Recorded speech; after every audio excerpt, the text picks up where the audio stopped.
महा cartoon TV. शरारती गिलहरी। किसी जंगल में चुनचुन नाम की शरारती गिलहरी अपनी माँ किट्टू के साथ रहती थी। चुनचुन कभी भी किट्टू की बात नहीं मानती थी। चुनचुन की हरकतों से जंगल के सभी जानवर बहुत परेशान रहते थे। एक दिन चुनचुन पेड़ पर खेल रही थी और उसी पेड़ पर फर्राटा नाम का एक बंदर भी सो रहा था। फर्राटा को देख चुनचुन ने अपनी माँ से कहा, माँ, ये बंदर हमारे पेड़ पर क्यों सो रहा है? ये पेड़ तुम्हारा कब से हो गया चुनचुन? सोने दो उसे। लेकिन माँ, जंगल में और भी तो पेड़ हैं। इससे कहो किसी दूसरे पेड़ पर जाकर सोए। चुनचुन, जैसे ये जंगल सबका है, वैसे ही ये पेड़ भी सबका है। इसीलिए तुम इस पेड़ से उसे नहीं हटा सकती। किट्टू ये बोलकर चली गई, लेकिन चुनचुन को एक शरारत सूझी। वो बंदर के पास पहुंची। उसने बंदर की पूंछ को पेड़ की टहनी से बांध दिया। उसके थोड़ी ही देर बाद जब फर्राटा बंदर सोकर उठा तो उसने दूसरी टहनी पर छलांग लगाने की कोशिश की, लेकिन उसकी पूंछ बंधी होने के कारण वो दूसरी टहनी तक नहीं पहुंच सका और वहीं पेड़ से उल्टा लटककर चिल्लाने लगा, बचाओ, बचाओ, मैं यहाँ पेड़ पर उल्टा लटक गया हूँ, बचाओ।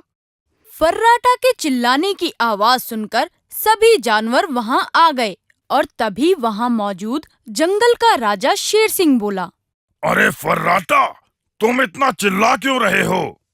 किसी ने मेरी पूंछ टहनी से बांध दी है। लेकिन तुम्हारी पूंछ टहनी से कौन बांधेगा? किसी को क्या मिलेगा ऐसा करके? ये काम उस शरारती चुनचुन ने किया होगा। वो ही जंगल के सभी जानवरों को परेशान करती है। ये बातें किट्टू और चुनचुन पेड़ के ऊपर बैठकर सुन रही थी। इतने में चुनचुन बोली, हाँ, मैंने ही बंदर की पूंछ पेड़ से बांधी है। लेकिन तुमने ये सब क्यों किया? बंदर ने तुम्हारा क्या बिगाड़ा है? जंगल में इतने सारे पेड़ हैं, तो ये बंदर इस पेड़ पर क्यों सोया? ये हमारा पेड़ है। ये सुनकर सभी जानवर हैरान रह गए। तभी हिरन बोला, चुनचुन, एक बात कान खोलकर सुन लो। ये जंगल सबका है, इसलिए यहाँ के पेड़ों पर भी सबका अधिकार है। चुनचुन, अगर अब तुमने जंगल में किसी जानवर को तंग करने की कोशिश की तो मैं तुम्हें इस जंगल से निकाल दूंगा। ये सुनकर किट्टू जल्दी से बोल पड़ी, नहीं नहीं महाराज, चुनचुन अभी छोटी है, उसको माफ कर दीजिए। आज के बाद वो ऐसी शरारत कभी भी नहीं करेगी। मैं अभी फर्राटा की पूंछ खोल देती हूँ। ये कहकर किट्टू फर्राटा बंदर की पूंछ पेड़ की टहनी से खोलने लगी और तभी फर्राटा बंदर पेड़ से गिर गया। इतने में शेर सिंह बोला, किट्टू, किट्टू, समझा देना अपनी बेटी को। ये उसके लिए आखिरी चेतावनी है।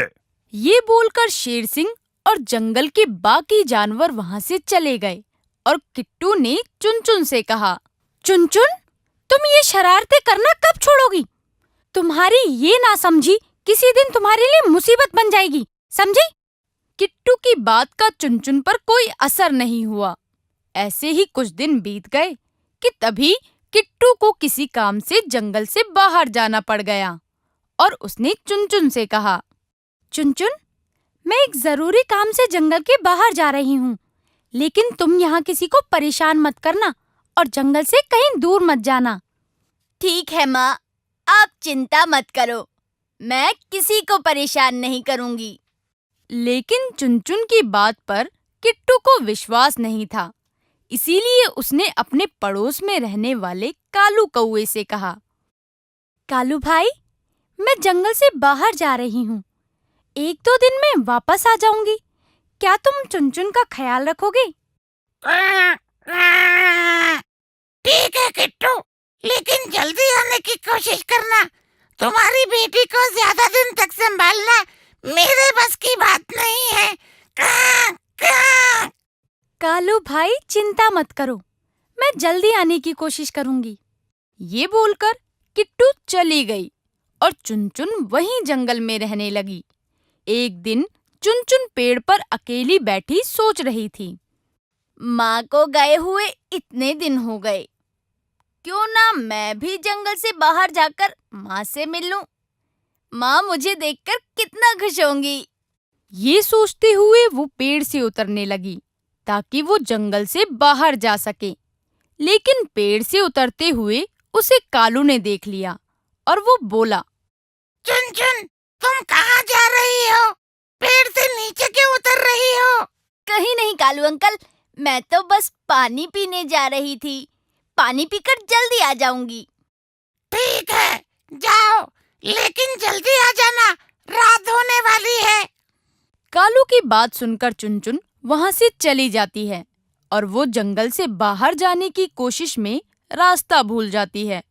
अब उसे दूर दूर तक कोई नहीं दिखाई देता जिससे वो रास्ता पूछ सके। उधर किट्टू जब पेड़ पर वापस आई तो उसे चुनचुन कहीं नहीं दिखाई दी।